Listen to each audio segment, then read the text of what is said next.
记得9岁那年，俺9岁那阵子，老爹去城里出差，淘回了一台8手 DVD 影碟机。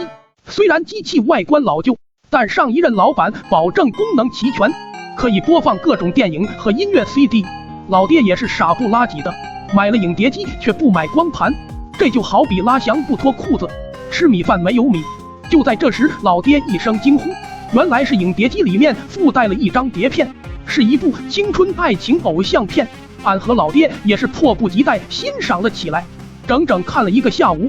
本来看得好好的，一到影片进行到关键时刻，老爹总是找各种借口把俺赶出家门。老爹越不想让俺看，俺就越想一探究竟。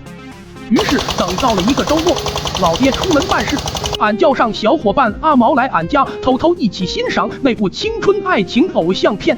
刚把影碟机打开，俺就向阿毛炫耀这台影碟机的种种功能。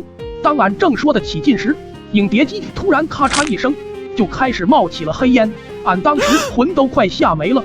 这要是让俺爹发现这玩意被俺弄坏，一顿藤条焖猪肉肯定少不了。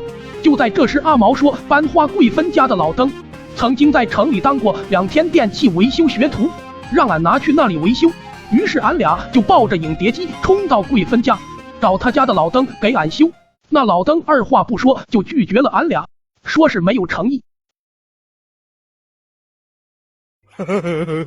诚意到位后，那老登就接过影碟机端详了起来，说是在城里当了2天学徒，也是没见过这种绝版货。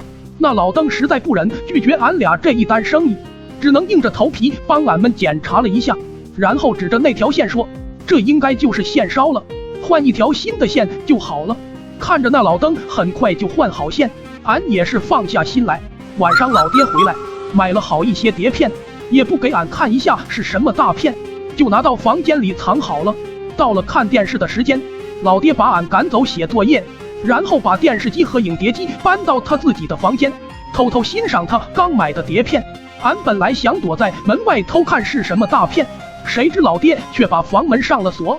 而老爹这边刚把电视影碟机弄好，刚通上电，那影碟机一下就炸了，就看到老爹头发炸毛从房间跑了出来。后来得知是那老登把线接错了，俺都不敢把实情告诉他。